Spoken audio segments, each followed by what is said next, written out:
Bismillahirrahmanirrahim. Bismillahirrahmanirrahim. Assalamualaikum warahmatullahi wabarakatuh. Innal hamdalillah nahmaduhu wa nasta'inuhu wa nastaghfiruh wa na'udzu billahi min shururi anfusina wa min sayyiati a'malina. May yahdihillahu fala mudilla lahu wa may yudlil fala hadiya lahu. Ashhadu an la ilaha illallah wahdahu la syarika lah wa ashhadu anna Muhammadan abduhu wa rasuluh. Allahumma salli wa sallim ala nabiyyina Muhammad wa ala alihi wa sahbihi wa man ittaba'a hudahu ila yaumiddin, amma ba'd. Bapak kaum muslimin yang semoga dimuliakan oleh Allah Subhanahu wa taala. Alhamdulillah, puji dan syukur kita panjatkan kepada Allah atas segala nikmat yang telah Allah Subhanahu wa taala anugerahkan kepada kita semua, terutama nikmat hidayah, nikmat kesehatan dan kesempatan, sehingga sampai saat ini walaupun di tengah rintik hujan, Allah masih berikan kesempatan bagi kita untuk melaksanakan sholat maghrib berjamaah di masjid yang kita cintai ini, yang insya Allah kita akan lanjutkan dengan kajian membahas sirah dari sahabat yang mulia Abu Bakar As-Siddiq radhiyallahu ta'ala anhu. Pada pertemuan yang terakhir, barakallahu fiikum, kita telah masuk ke fase atau kepada perkara atau kejadian yang terjadi di masa Abu Bakar As-Siddiq radhiyallahu ta'ala anhu, yaitu penumpasan nabi-nabi palsu. Pada pertemuan yang terakhir kita telah sebutkan bagaimana sikap tegas Abu Bakar As-Siddiq untuk memerangi orang-orang yang tidak mau membayar zakat. Jadi ketika itu ada perdebatan antara beliau dengan beberapa orang sahabat, namun Abu Bakar tegas, ya, kalau mereka dulu membayar zakat di masa Nabi SAW, maka di masa sekarang pun hendaknya mereka tetap tunaikan kewajiban tersebut. Akhirnya orang pun kembali berduyun-duyun membayarkan zakat kepada Abu Bakar As-Siddiq. Baik. Nah, kemudian di pertemuan yang terakhir juga telah kita jelaskan dalil-dalil yang menunjukkan bahwa Nabi terakhir adalah Nabi kita Muhammad Sallallahu Alaihi Wasallam. Sehingga barang siapa yang mengaku sebagai Nabi pasca wafatnya beliau, maka jelas tidak diragukan lagi bahwa dia adalah orang yang sesat dan kufur, ya, kafir karena mengaku sebagai Nabi. Demikian juga orang-orang yang mengikutinya. Baik. Kemarin sudah kita jelaskan dalil-dalilnya dan bantahan-bantahan bagi orang yang mengklaim ada Nabi pasca Rasul Shallallahu Alaihi Wasallam. Nah, sekarang kita bahas kembali beberapa syubhat. Kalau kemarin kan kita bahas dalil-dalil yang menunjukkan bahwa tidak ada lagi Nabi setelah beliau. Bagaimana dengan seorang Nabiyah, yaitu seorang Nabi dari kalangan perempuan? Karena mungkin ada orang mengatakan, ya beliau itu khatamun nabiyyin, betul, penutup para nabi. Ya, tapi nabi dari kalangan laki-laki. Sehingga apa? Kalau ada yang mengklaim nabi dari kalangan wanita, ya bisa jadi ada. Kan bisa jadi orang mengatakan seperti itu. Khatamun nabiyyin artinya penutup para nabi dari kalangan laki-laki. Sehingga apa? Kalau ada perempuan yang ngaku nabi, bisa jadi dia adalah benar-benar nabiyah, nabi yang diutus oleh Allah. Maka ini pun adalah klaim yang sesat, ya, klaim yang tidak benar. Karena apa? Karena para nabi dan rasul itu pasti dari kalangan laki-laki. Dalilnya adalah firman Allah Subhanahu wa taala dalam surat Yusuf ayat yang ke-109, "Wa ma arsalna min qablika illa rijalan nuhi ilaihim min ahlil qura." Dan tidaklah kami mengutus sebelum engkau kecuali dari kalangan laki-laki, ya, yang kami wahyukan kepada mereka dari kalangan penduduk suatu negeri, rijalan. Berarti tidak ada, ya, nabi dari kalangan perempuan. Sehingga Nabi SAW jangankan pasca wafatnya beliau, sebelum beliau wafat pun tidak ada nabi dari kalangan wanita, ya. Karena nanti ada di antara nabi palsu yang ditumpas gerakannya oleh Abu Bakar, ada yang wanita. Sajah At-Tamimiyah namanya.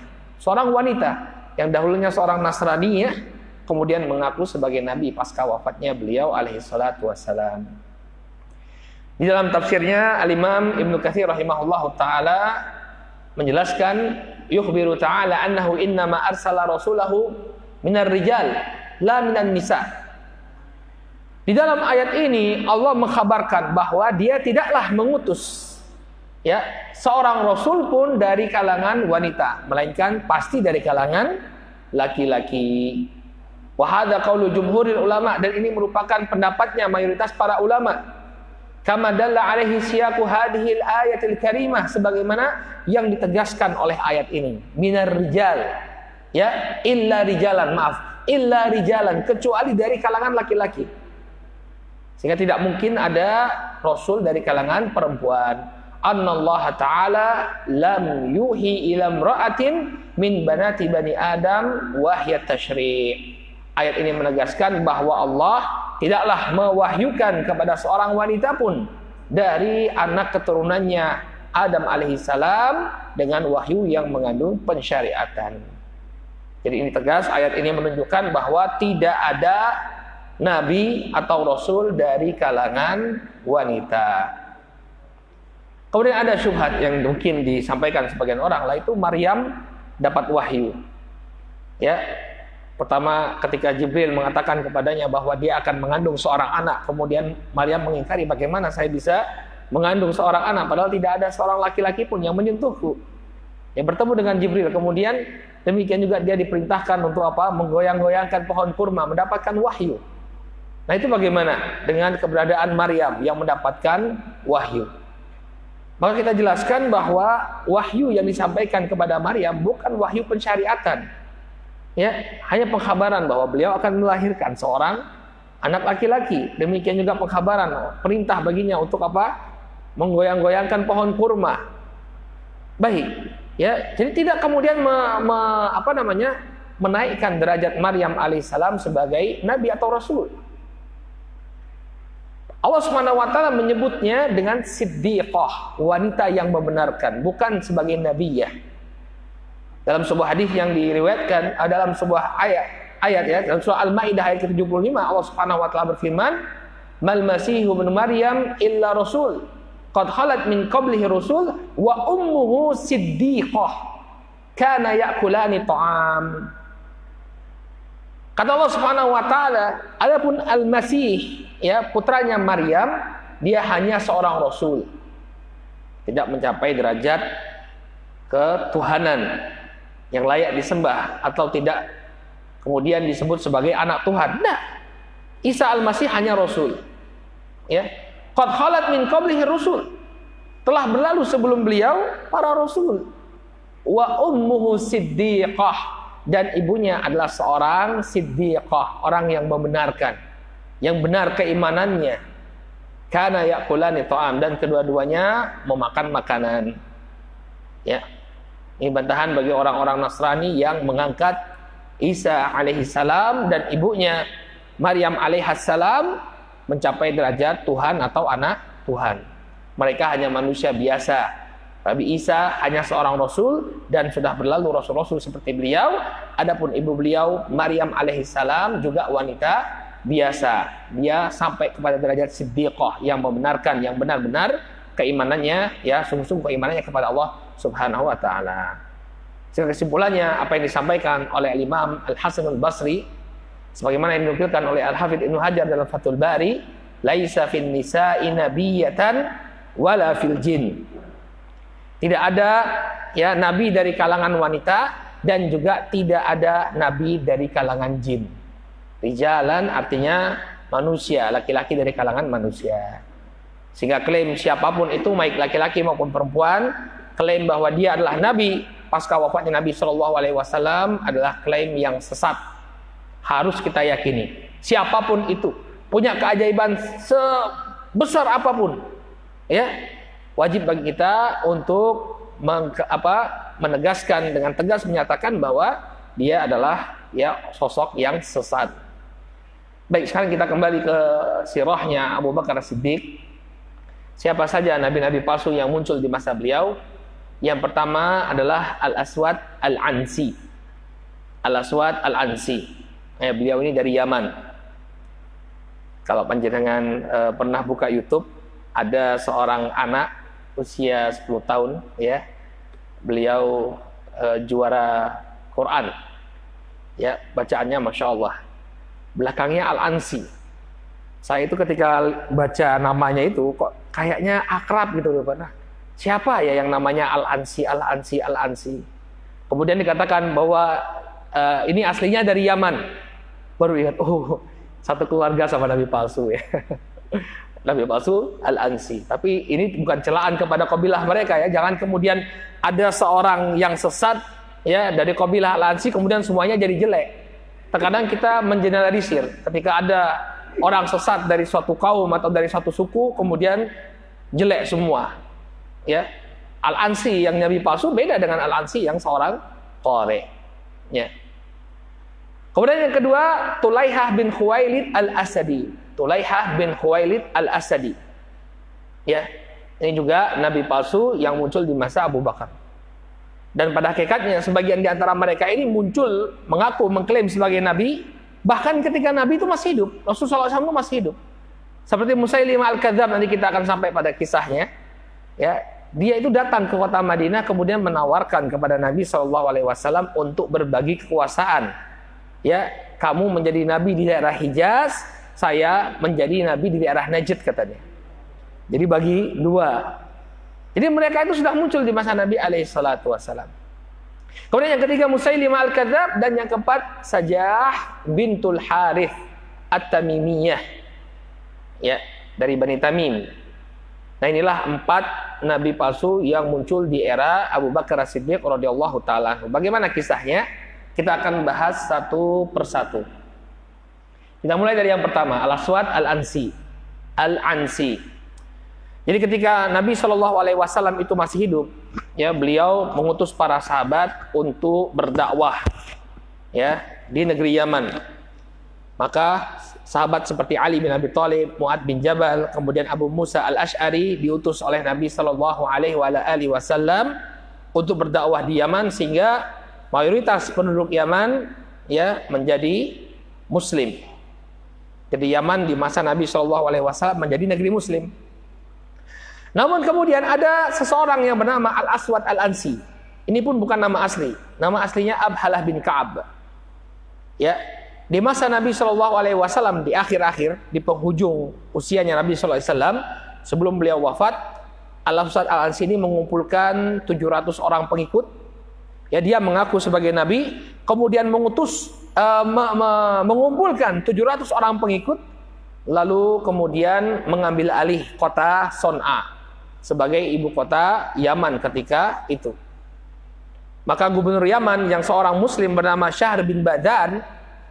Jadi Syahr bin Badan ini adalah keturunan Persia yang ketika itu menjadi gubernur atau menjadi pemimpin Yaman. Kedudukannya ada di Son'a. Ini diperangi oleh Al-Aswad Al-Ansi sampai kemudian Syahr bin Badan ini terbunuh. Lalu Al-Aswad Al-Ansi naik ke tampuk pimpinan. Jadi dia dengan pasukannya tadi melakukan teror kepada penduduk Son'a. Lalu dia mengangkat dirinya sebagai Nabi. Kemudian istri dari gubernur Yaman, ya, istri dari Syahr bin Badan, ini kemudian dinikahi secara paksa oleh Al-Aswad. Jadi dia meninggalkan istri orang Persia, lalu diambil paksa oleh Al-Aswad Al-Ansi dijadikan sebagai istrinya. Nah, ketika itu banyak orang yang murtad mengikuti Al-Aswad Al-Ansi, sehingga dia memiliki kekuatan yang cukup diperhitungkan, ya, di negeri Yaman. Nah, ketika itu ada seorang sahabat yang tertinggal, artinya dia masih ada di Yaman. Ya, ada sebuah kisah yang menunjukkan karomahnya para sahabat. Ya, kisah dari Abu Muslim Al-Khawlani. Jadi Abu Muslim Al-Khawlani ini adalah seorang sahabat Nabi SAW. Ketika itu dia berhasil ditangkap oleh Al-Aswad Al-Ansi. Kemudian dia ditanya, ya, apakah engkau bersaksi bahwa Muhammad adalah utusan Allah? Sebagai seorang muslim, ya, dengan tegas dia mengatakan, ya, asyhadu annahu, ya, Abdullah wa rasuluh. Saya bersaksi bahwa Muhammad itu adalah hamba Allah dan Rasulnya. Tegas. Kemudian ditanya oleh Al-Aswad Al-Ansi, apakah engkau bersaksi bahwa aku juga utusan Allah?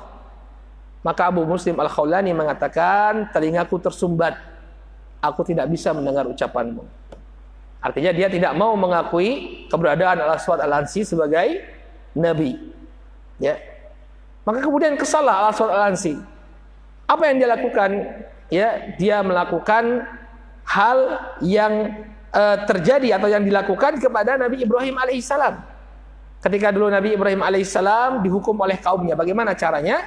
Dikumpulkan kayu, kemudian dibuat kobaran api yang besar, lalu dimasukkanlah Abu Muslim Al-Khawlani ke dalam bara api tersebut yang menyala-nyala. Kemudian dilemparkanlah Abu Muslim Al-Khawlani karena tidak mau mengakui Al-Aswad Al-Ansi sebagai Nabi. Dimasukkan dia ke dalam bara api itu, kemudian dia keluar dari bara api dalam keadaan sehat walafiat.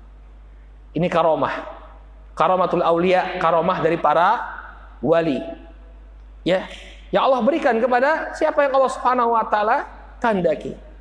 Ya, inna auliya Allah la khaufun alaihim wa lahum yahzanun. Ya, alladzina amanu wa kanu yattaqun. Sesungguhnya para wali Allah, dia tidak merasa takut dan bersedih. Mereka itu adalah orang-orang yang beriman dan bertakwa.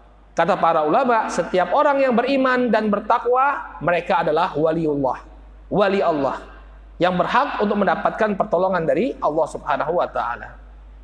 Maka kaget Al-Aswad Al-Ansi melihat Abu Muslim Al-Khawlani bisa keluar dari kobaran api tersebut, kemudian dibebaskan Abu Muslim Al-Khawlani. Kemudian Abu Muslim Al-Khawlani kembali ke kota Madinah menemui Abu Bakar Siddiq. Nah, ketika itu khabar tentang Abu Muslim Al-Khawlani ini sudah sampai ke kota Madinah. Maka Abu Muslim disambut oleh Umar bin Khattab. Kemudian Umar bin Khattab mengatakan kepada Abu Muslim, ya, hampir-hampir saya tidak yakin bahwa di masa sekarang ada orang yang diberikan mukjizat seperti Ibrahim alaihissalam, ya, keluar dari kobaran api tanpa mengalami luka sedikit pun, masya Allah. Ya, kita hendaknya yakin ya, yang namanya karomah aulia itu ada.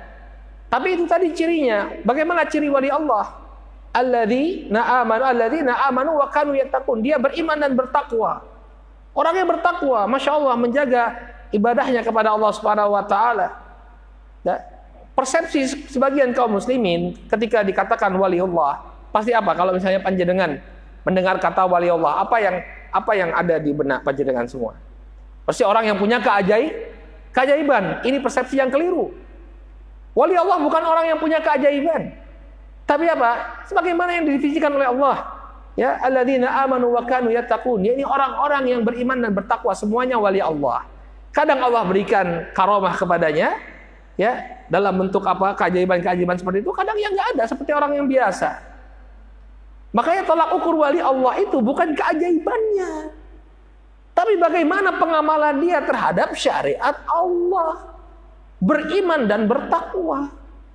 Kalau nggak pernah sholat, nggak pernah menutup auratnya, ini orang gila, bukan wali. Walaupun orang mengatakan, ini punya cerita seperti ini, jangan percaya, dusta.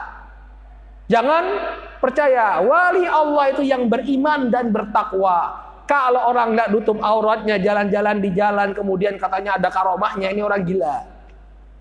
Kaum muslimin harus dibuat cerdas. Karena sebagian orang memanfaatkan ini untuk mengambil keuntungan. Ayo ngambil barokah dari wali fulan. Orang gila nggak pakai baju, nangkring di mimbar masjid, kemudian dicium-cium tangannya, nanti nyumbang berapa. Kaum muslimin harus dicerdaskan.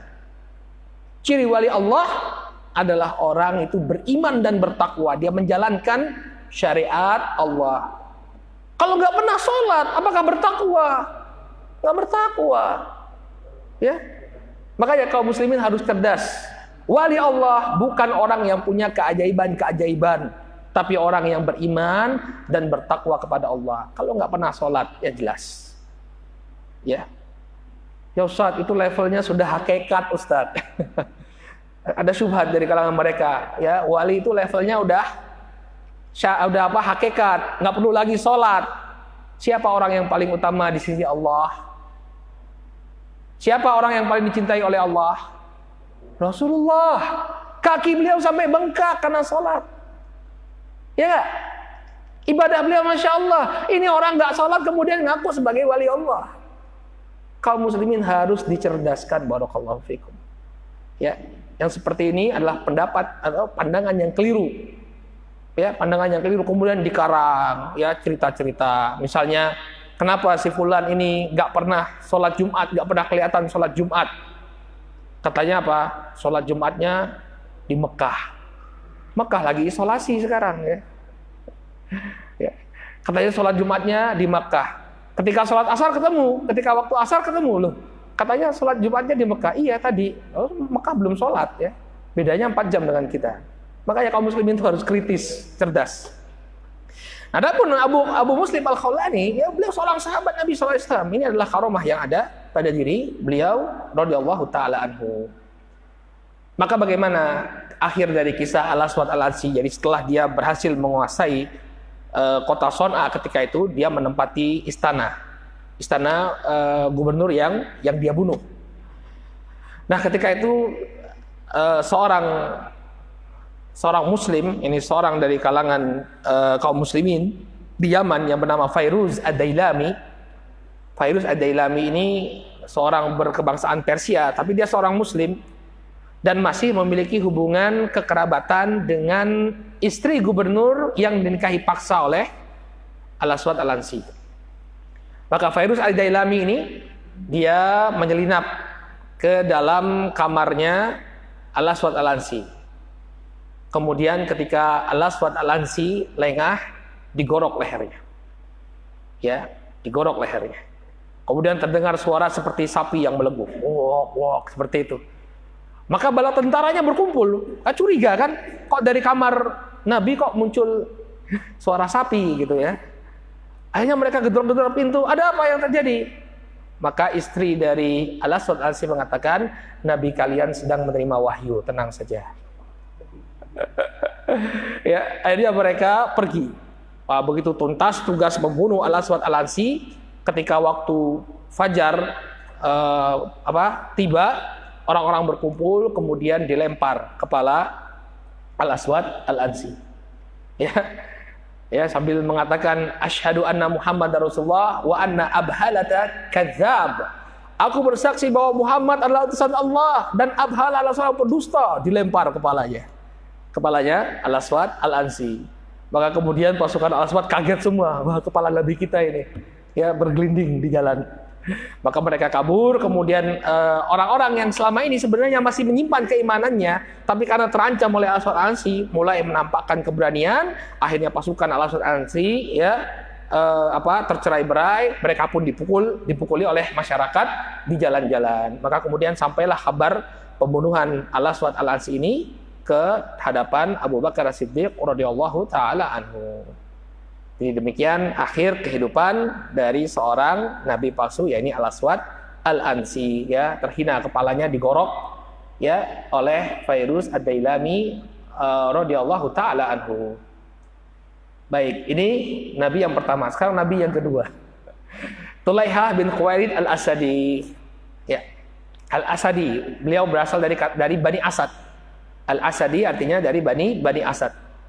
Nah, kalau kita flashback kembali Sirah An-Nabawiyah, ketika Nabi alaihi salatu wassalam berhadapan dengan kaum musyrikin di perang Uhud. Kita flashback lagi ya. Pas perang Uhud itu kan kata Syekh Sofiur Rahman Al-Mubarakfuri, status kedua pasukan itu nggak jelas. Siapa yang menang, siapa yang kalah. Ya enggak? Karena waktu itu kaum musyrikinnya menyingkir pulang ke kota Makkah. Kaum musliminnya mereka banyak mengalami korban tapi nggak kalah. Namun yang terdengar di telinga orang-orang musyrikin yang berada di sekitar kota Madinah, ya, terdengar di telinga mereka bahwa Rasulullah mengalami kekalahan dalam perang Uhud. Ya, banyak di antara sahabatnya yang terbunuh.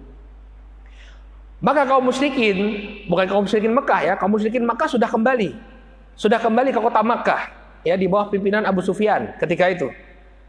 Adapun kaum musyrikin yang lain yang bukan orang Makkah, mereka masih mengincar. Ya, ketika terdengar kabar, oh, Rasulullah terluka, Muhammad terluka, banyak sahabatnya yang tewas dalam pertempuran. Maka di antara mereka mengambil kesempatan. Mereka mengumpulkan pasukan untuk menaklukkan kota Madinah. Maka begitu mendengar kabar ya bahwa mereka ini mengumpulkan pasukan untuk menyerang Madinah, Rasulullah SAW mengutus pasukan yang dipimpin ketika itu oleh Abu Salamah bin Abdul Asad. Ya, maka dia pun membawa 150 pasukan untuk menyerang terlebih dahulu pasukan orang-orang musyrik yang akan menyerang kota Madinah tadi. Nah, di antara pimpinan Bani Asad yang ingin menyerang kota Madinah itu adalah Tulaihah bin Khuwailid al-Asadi. Ya, jadi nabi palsu ini sudah bikin ulah ketika itu. Maka kemudian Abu Salamah pun memimpin 150 pasukan. Ketika mereka lengah, diserang oleh Abu Salamah sehingga serangan mereka gagal. Mereka pun kocar-kacir kembali ke kampung halaman mereka. Namun qadarullah wa masyafa'al, Abu Salamah yang memang ketika perang Uhud sudah terluka, semakin parah lukanya ya karena serangan tersebut, pulang ke kota Madinah, tidak lama kemudian meninggal dunia. Lalu Ummu Salamah dinikahi oleh Rasulullah Shallallahu Alaihi Wasallam. Nah, ini kisahnya Tulaihah. Jadi Tulaihah ini sudah muncul di awal-awal Nabi Shallallahu Alaihi Wasallam pindah ke kota Madinah pada tahun ketiga Hijriyah. Ya, ketiga Hijriyah. Kemudian ada lagi kisah yang berkaitan dengan Tulaihah. Pada tahun 9 Hijriyah, setelah Nabi SAW ya, berhasil menaklukkan kota Makkah, sebelum beliau melaksanakan Hajjatul Wada, maka kabilah-kabilah Arab banyak yang menyatakan keislaman mereka. Kita masih ingat ya, ada Amul Wufud, tahun utusan-utusan. Banyak utusan-utusan dari berbagai macam kabilah yang menyatakan masuk Islam dan tunduk pada syariat Islam. Nah, ketika itu ya Bani Asad ini juga menyatakan keislamannya. Di antara delegasi dari Bani Asad adalah Tulaihah bin Khuwailid, kemudian Dirar bin Al-Azur, Wabisah bin Ma'bad dan Tulaihah bin Khuwailid.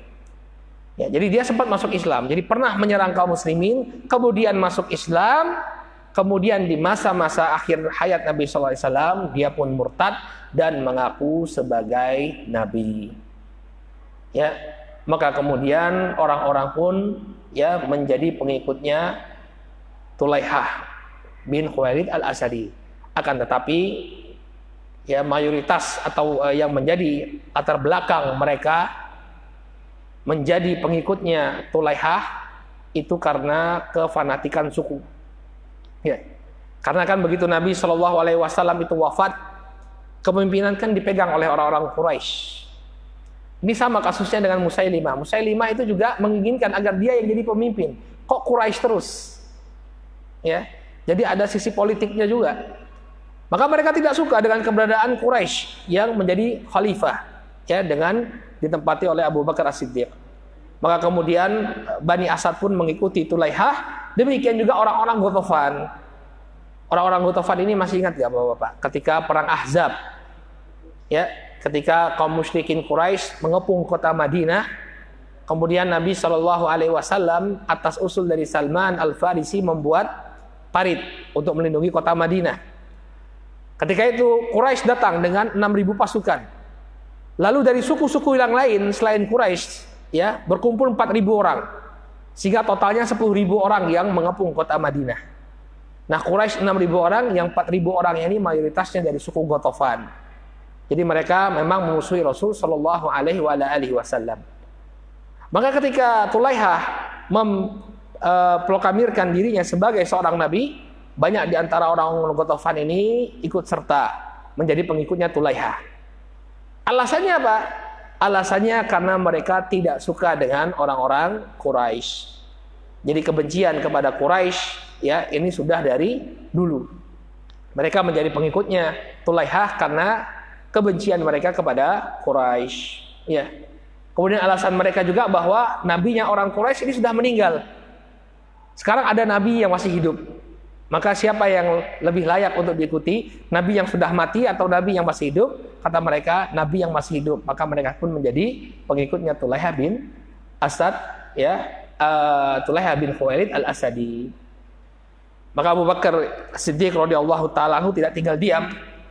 ketika beliau melihat Tulaihah bin Khuwailid al-Asadi ini mulai menyusun kekuatannya, beliau mengirimkan pasukan ya yang dipimpin oleh siapa? Khalid ibn Walid.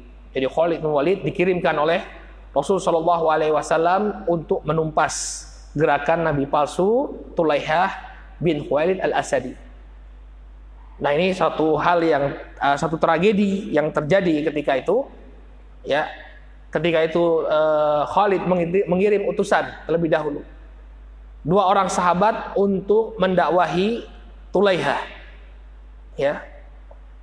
Maka dikirimlah Thabit bin Aqram al-Ansari dan Uqasyah bin Mihsan ke hadapan Tulaihah untuk mengajak dia kembali kepada Islam.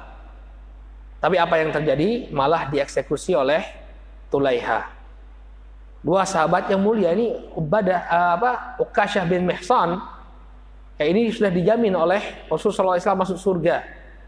Ketika beliau menghabarkan tentang 70.000 orang yang masuk Islam tanpa hisab, masuk surga tanpa hisab, tanpa adab, ya Uqasyah bin Mihsan mengatakan, wahai Rasulullah, ya berdoalah kepada Allah Subhanahu wa taala agar aku termasuk dari golongan mereka. Maka kata Rasulullah SAW, anta minhum, engkau termasuk dari golongan tersebut. Termasuk 70.000 orang yang masuk surga tanpa hisab, tanpa azab.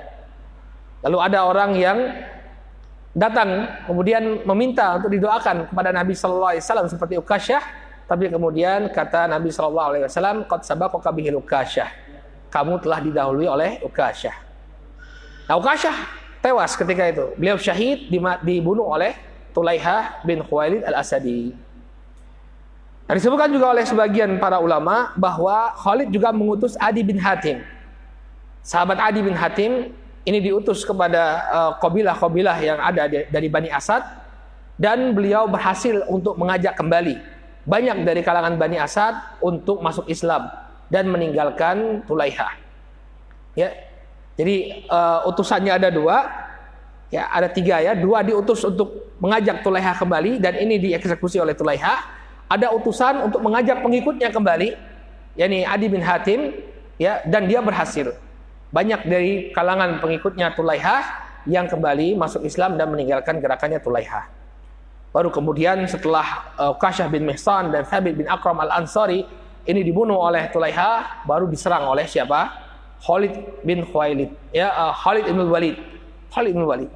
Sehingga berantakanlah pasukannya Tulaihah yang ketika itu siapa tadi? Uyainah bin Hisn al-Fazari dari Ghatafan, ya, dia menagih janjinya Tulaihah. Kata Tulaihah, kita ini nabi, saya ini nabi, kita berada di atas kebenaran, Allah pasti memberikan pertolongan kepada kita. Maka kejadiannya sama, mirip dengan kejadian perang Badar. Jadi Tulaihah ini berdoa. Berdoa minta pertolongan dari Allah Subhanahu wa taala. Padahal dia nabi palsu. Maka kemudian Uyainah bin Hisn ini bertanya, ya, Tulaihah gimana ini? Kita semakin terdesak oleh Khalid bin Walid. Mana pertolongannya? Tunggu sebentar kata dia. Saya doa dulu, kata dia. Kemudian semakin terdesak pasukannya, dia berdoa lagi. Ya, ditagih lagi oleh Uyainah. Ya. Mana pertolongan dari malaikat? Maksudnya seperti perang Badar kan? Ya, namanya juga pendusta. Allah tidak akan memberikan pertolongan. Akhirnya kocar-kacir pasukannya, Tulaihah kemudian melarikan diri ke negeri Syam. Tapi ya ada catatan, Tulaihah ini kemudian masuk Islam kembali. Ya, jadi setelah mengaku sebagai nabi, dia bertobat. Ketika Abu Bakar As-Siddiq radhiyallahu taala anhu mengerjakan umroh, ya, di masa kepemimpinan beliau sempat umroh. Beliau bertemu dengan Tulaihah al-Asadi. Tapi karena dia sudah tobat, maka nggak diperangi. Dia sudah tobat, ya. Cuma nggak bertemu, cuma melihat saja. Ada Tulaihah ketika itu. Nah, di masa Umar bin Khattab radhiyallahu taala anhu, Tulaihah ini karena dia punya leadership, punya kepemimpinan dan sudah masuk Islam, maka Umar bin Khattab memasukkan dia ke dalam pasukan, ya, pasukannya Khalid bin Walid. Jadi nanti Tulaihah ini juga memiliki peran dalam penaklukan negeri-negeri di masa kekhilafahan Umar bin Khattab radhiyallahu taala anhu. Ya, begitulah kehidupan manusia, ya. Dia pernah memerangi Rasul SAW, kemudian masuk Islam, kemudian murtad menjadi nabi, tapi yang kita lihat adalah akhir kehidupannya. Ya, al-a'malu bi khawatimiha. Amalan-amalan itu tergantung dengan penutupnya. Maka kita menilai secara zahirnya saja. Alhamdulillah Allah berikan hidayah kepada Tulaiha ya untuk masuk Islam di akhir-akhir kehidupannya. Kemudian ini yang seru, Musailimah Al-Kadzdzab. Ya. Nah, Musailimah ini beliau dari daerah Yamamah. Nah, ini Yamamah ya. Daerah Hijaz itu kan yang itu Makkah yang hijau itu daerah Hijaz. Ya, Makkah di bagian selatan, Madinah di bagian utara. Adapun Yamamah ini berdekatan dengan Laut Arab. Ya, jadi daerah mana ini? Timur ya. Jadi kalau Hijaz itu bagian barat dari Jaziratul Arabiyah, adapun daerah Yamamah yang saya lingkari dengan warna merah, nah itu terletak di bagian timur. Ya. Nah, Musailimah ini berasal dari Bani Hanifah. Ya. Nah, Musailimah ini sebenarnya sudah dikenal dari masa Nabi SAW sama dengan Tulaiha. Kalau kita flashback peristiwa Al-Hudaybiyah, ketika Nabi SAW membuat perjanjian dengan kaum musyrikin, Nabi SAW memerintahkan Ali sebagai sekretaris beliau untuk menulis di awal perjanjian tersebut Bismillahirrahmanirrahim. Masih ingat gak? Kemudian Suhail bin Amr sebagai delegasi kaum musyrikin Quraisy protes kepada Nabi SAW. Kenapa? Karena di sana tertulis Ar-Rahman. Ya, mana arifur Rahman? Kami tidak kenal siapa Ar-Rahman illa Rahmanul Yamamah, kecuali Ar-Rahmannya Yamamah. Siapa itu Rahmanul Yamamah? Ternyata Rahmanul Yamamah adalah Musailimah. Artinya di masa perjanjian Hudaybiyah itu sudah terkenal ada sebuah tokoh ya yang bernama Musailimah tinggal di Yamamah dan dia berkelar sebagai Rahmanul Yamamah. Sulh Hudaybiyah ya, berarti sebelum penaklukan kota Makkah. Sudah dikenal ya tahun ke-7 Hijriyah atau tahun ke-8 Hijriyah. Sudah dikenal sosok Musailimah Al-Kadzdzab. Nah, kemudian pada tahun 9 Hijriyah pada Amul Wufud ya, Musailimah ini datang menuju Rasulullah SAW. Kemudian ya menyatakan keislamannya dengan syarat. Apa syaratnya? Dia mengatakan kepada Rasulullah SAW, wahai Muhammad, ya, kami ini dari Banu Hanifah. Jumlah suku kami banyak, kata dia. Ya, maka jadikanlah kami sebagai pewaris kekuasaan setelah engkau meninggal dunia. Baru kami akan masuk Islam, kata Musailimah. Jadi karena apa? Karena dia memiliki masa, banyak masanya. Seakan-akan dia memiliki bargaining, punya nilai tawar di hadapan Nabi SAW. Oke, kita masuk Islam. Tapi dengan catatan, kalau setelah kamu meninggal dunia, aku yang jadi nabi, kemudian Banu Hanifah yang menjadi penguasa. Ya nggak boleh seperti ini ya. Kalau mau masuk Islam ya masuk Islam saja tanpa syarat, ya nggak?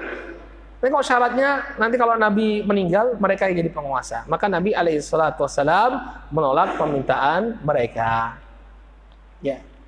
Nah, banyak sekali kisah-kisah yang berkenaan dengan Musailimah, kisah-kisah lucu. Ya. Disebutkan bahwa Amr bin Al-As, sahabat yang mulia, beliau masuk Islam ketika Nabi SAW bergerak untuk menaklukkan kota Makkah. Masuk Islamnya bersama Khalid bin Walid, bareng Amr bin Al-As dengan Khalid bin Walid, bareng masuk Islamnya. Sehingga beliau masih pernah menemui Musailimah dalam keadaan Amr bin Al-As ini masih musyrik. Kemudian dia bertemu dengan Musailimah, lalu Musailimah bertanya tentang Rasul SAW ketika itu. Apa wahyu yang baru saja diturunkan kepada kawan kalian itu si Muhammad? Maka Amr bin Al-As ketika itu hafal satu surat dari Al-Quran.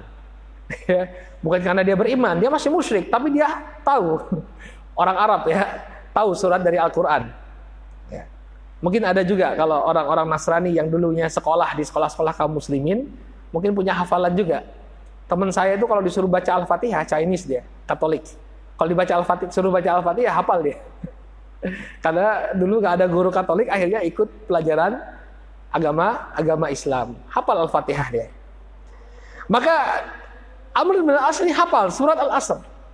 Baru saja diturunkan kepadanya surat Al-Asr. Wal asr innal insana lafi khusr. Illa alladziina aamanu wa 'amilus shalihati wa tawashaw bil haqq wa tawashaw bis sabr. Demi masa manusia berada dalam kerugian, ya, kecuali orang-orang yang beriman dan beramal soleh serta saling berwasiat dalam kebenaran dan saling berwasiat dalam kesabaran. Maka kemudian kata Musailimah, baru saja diturunkan ayat yang semisal kepadaku, kata dia. Apa ayat yang turun kepada Musailimah? Insya Allah akan kita bahas pada pertemuan yang akan datang. Kita tutup dengan doa kafaratul majlis. Subhanakallahumma wa bihamdika asyhadu an la ilaha illa anta astaghfiruka wa atubu ilaik. Assalamualaikum warahmatullahi wabarakatuh.